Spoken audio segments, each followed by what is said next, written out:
श्रीमन्नारायणे Narayan नारायणे Sriman Narayana नारायणे नारायणे श्रीमन्नारायणे नारायणे Narayan. Hello दोस्तों, कैसे हो आप सब। आशा करता हूँ आप सब अच्छे और स्वस्थ होंगे। हम भी अच्छे और स्वस्थ हैं। सभी दोस्तों को नारायण नारायण नारायण। आज हम आपको महाशिव पुराण के रुद्र संहिता तृतीय खंड का अगला अध्याय सुनाएंगे। कृपया हमारे वीडियो को ज़्यादा से ज़्यादा शेयर कीजिए, लाइक कीजिए और चैनल को सब्सक्राइब कीजिए। चलो अब हम शुरू करते हैं।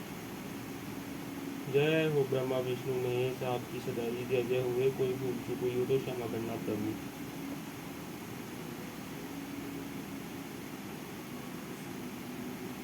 ओम नमः शिवाय, ओम नमः शिवाय, ओम नमः शिवाय। जय हो गणेश जी महाराज की जय, शिव जी महाराज की जय, माता पार्वती की जय, नंदी महाराज की जय।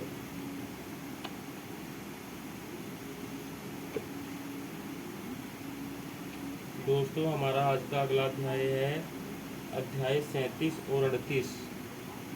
हेमबान का भगवान शिव के पास लगन पत्रिका भेजना, विवाह के लिए आवश्यक सामान जुटाना, मंगलाचार का आरंभ करना, उनका निमंत्रण पाकर पर्वतों तथा नदियों का दिव्य रूप में आना, पूरी की सजावट तथा विश्वकर्मा द्वारा दिव्य मंडप एवं देवताओं के निवास के लिए दिव्य लोकों का निर्माण करवाना। नारद जी ने पूछा, तात महाप्राज्ञ प्रभु, आप कृपा पूर्वक यह बताइए कि सप्तऋषियों के चले जाने पर हिमाचल ने क्या किया। ब्रह्मा जी ने कहा, मुनीश्वर, अरुंधति सहित उन सप्तऋषियों के चले जाने पर हिमबान ने जो कार्य किया वह तुम्हें बता रहा हूँ।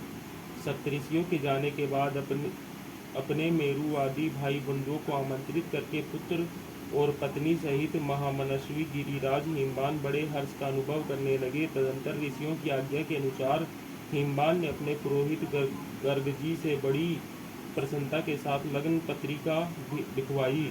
उस पत्रिका को उन्होंने भगवान शिव के पास भेजा। पर्वतराज के बहुत से आत्मीय जन प्रसन्न मन से नाना प्रकार की सामग्रियां लेकर वहां गए। कैलाश पर भगवान शिव के समीप पहुंचकर उन लोगों ने शिव को तिलक लगाया और वह लगन पत्र उनके हाथ में दिया। वहां भगवान शिव ने उन सबका यथा योग्य विशेष सत्कार किया। फिर वे सब लोग प्रसन्नचित्त हो शैलराज के पास लौट आए। महेश्वर के द्वारा विशेष सम्मानित होकर बड़े हर्ष के साथ लौटे हुए उन लोगों को देखकर हिमबान के हृदय में अत्यंत हर्ष हुआ।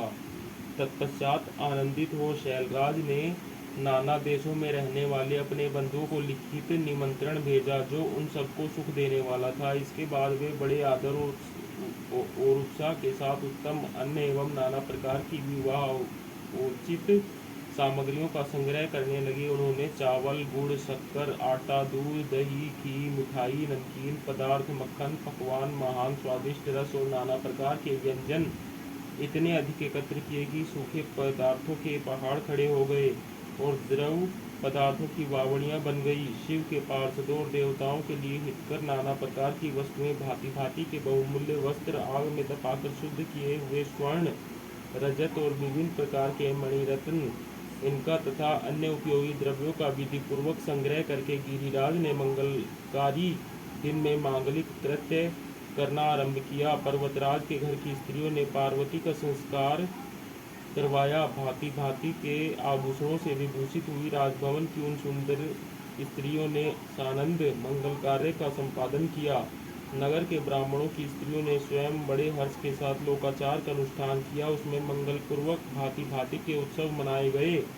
हर्ष भरे हृदय से उत्तम मंगलाचार का संपादन करके हिमालय भी सर्वतोभावेन बड़े प्रसन्न हुए और अपने निमंत्रित बंधु जनों के आगमन की उत्सुकता पूर्वक प्रतीक्षा करने लगे।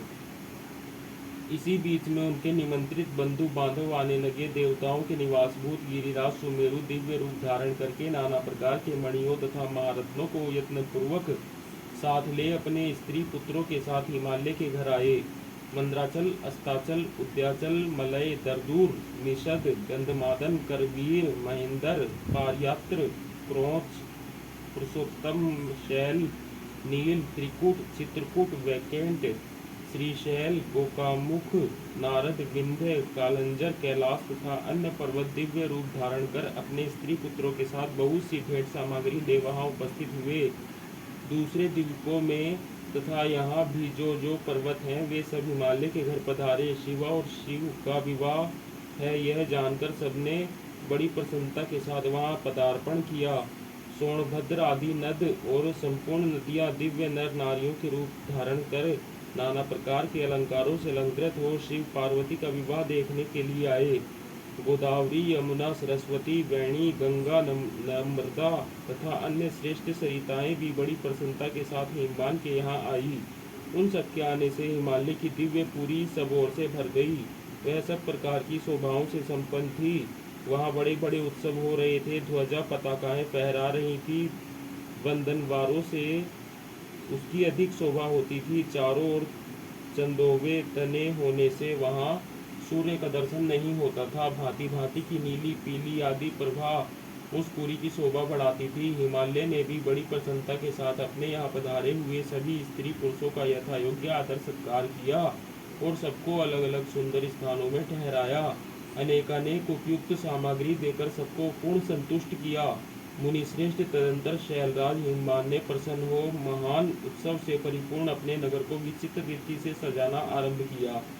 सड़कों को झाड़ बुहार कर उन पर छिड़काव कराया। उन्हें बहुमूल्य साधनों से सुसज्जित एवं शोभित किया। प्रत्येक घर के दरवाजे पर केले आदि मांगलिक वृक्ष लगवाए और उन्हें मांगलिक द्रव्यों से संयुक्त किया। आंगन को केले के खंभों से सजाया। रेशम की डोरों में आम के पल्लव बांधकर बंधनवारें बनवाई और उन्हें उन खंभों के चारों ओर लगवा दिया। मालती के फूलों की मालाएं उसके सब ओर लटका दी गई।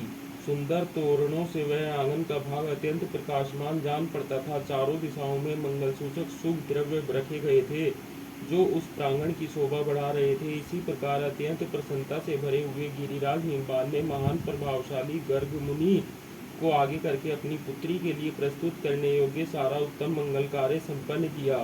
उन्होंने विश्वकर्मा को बुलाकर आदरपूर्वक एक मंडप बनवाया जिसका विस्तार बहुत अधिक था। वेदी आदि के कारण वह मंडप बहुत मनोहर जान पड़ता था। देवर से वह मंडप कई योजन विस्तृत था। उन अनेक शुभ लक्षणों से युक्त तथा नाना प्रकार के आश्चर्यों से परिपूर्ण था। वहाँ स्थावर और जंगम सभी वस्तुएं कृत्रिम बनी थी परंतु असली वस्तुओं के समान प्रतीत होती थी। उनसे उस मंडप की मनोहरता बढ़ गई थी। वहाँ सब और ऐसी अद्भुत वस्तुएं थी जो उस मंडप का सर्वस्व जान पड़ती थी। नाना प्रकार की निराली वस्तुओं का चमत्कार वहाँ छा रहा था। वहाँ की स्थावर वस्तुओं से जंगम और जंगम वस्तुओं से स्थावर पराजित हो रहे थे, अर्थात वे एक दूसरे से बढ़कर शोभाशाली और चमत्कारपूर्ण दिखाई देते थे। उस मंडप की स्थल भूमि जल से पराजित हो रही थी, अर्थात चतुर से चतुर मनुष्य भी यह नहीं जान पाते थे कि इसमें कहाँ जल है और कहाँ स्थल।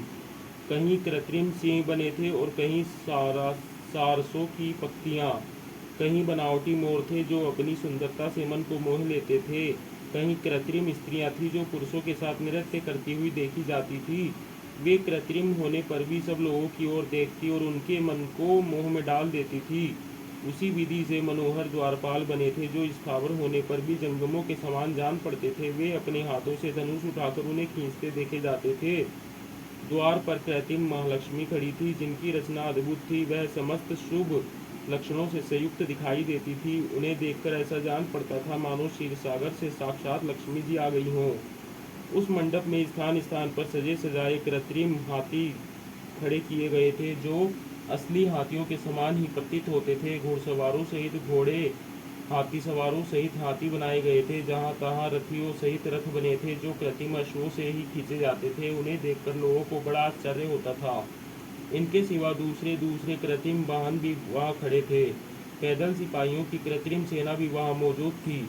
मुने प्रसन्नचित्त विश्वकर्मा ने देवताओं और मुनियों को भी मोह में डालने के लिए वहाँ ऐसी अद्भुत रचनाएं की थी। मंडप के सबसे बड़े फाटक पर कृत्रिम नंदी खड़ा था जो शुद्ध स्फटिकमणि के समान उज्ज्वल कांति से सुशोभित होता था। भगवान शिव के वाहन नंदी की जैसी आकृति है ठीक वैसा ही वह भी था। उस कृत्रिम नंदी के ऊपर रत्न विभूषित महादिव्य पुष्पक शोभा पाता था जो पल्लवों तथा श्वेत चामरों से सजाया गया था। उसके वाम पार्श्व में दो कृत्रिम हाथी खड़े थे जिनका रंग विशुद्ध केसर के समान था। वे 4 दांत वाले बनाए गए थे। और 60 वर्ष के पाठों के समान दिखते थे। वे परस्पर स्नेह करते से प्रतीत होते थे। उनमें बड़ी चमक थी। इस प्रकार सूर्य के समान अत्यंत प्रकाशमान 2 दिव्य अश्व भी विश्वकर्मा ने बनाए थे, जो चमर से अलंकृत और दिव्य आभूषणों से विभूषित थे। श्रेष्ठ रत्नमय आभूषणों से संपन्न कवचधारी लोकपाल तथा संपूर्ण देवता भी वहां विश्वकर्मा द्वारा रचे गए थे, जो ठीक उन्हीं लोकपालों और देवताओं से मिलते जुलते थे। इसी तरह भृगु आदि समस्त तपोधन ऋषि, अन्य उपदेवता और सिद्ध भी उनके द्वारा वहां निर्मित हुए थे।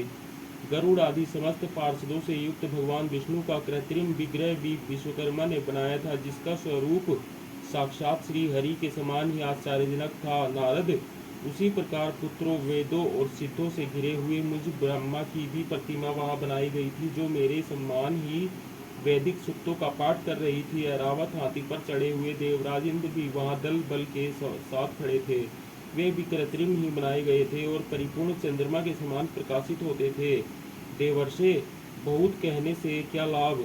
हिमाचल से प्रेरित हुए विश्वकर्मा ने वहां शीघ्र ही संपूर्ण देव समाज के कृत्रिम विग्रहों का निर्माण कर लिया था। इस प्रकार उन्होंने दिव्य मंडप की रचना की थी। वह मंडप अनेक आश्चर्यों से युक्त, महान तथा देवताओं को भी मोह लेने वाला था। तदंतर गिरिराज हिमवान की आज्ञा से परम बुद्धिमान विश्वकर्मा ने देवताओं आदि के निवास के लिए उनके कृत्रिम लोकों का भी यत्नपूर्वक निर्माण किया। उन्हीं लोकों में उन्होंने उन देवताओं के लिए अत्यंत तेजस्वी, परम अद्भुत और सुखदायक बड़े बड़े दिव्य मंचों, सिंहासनों की रचना की।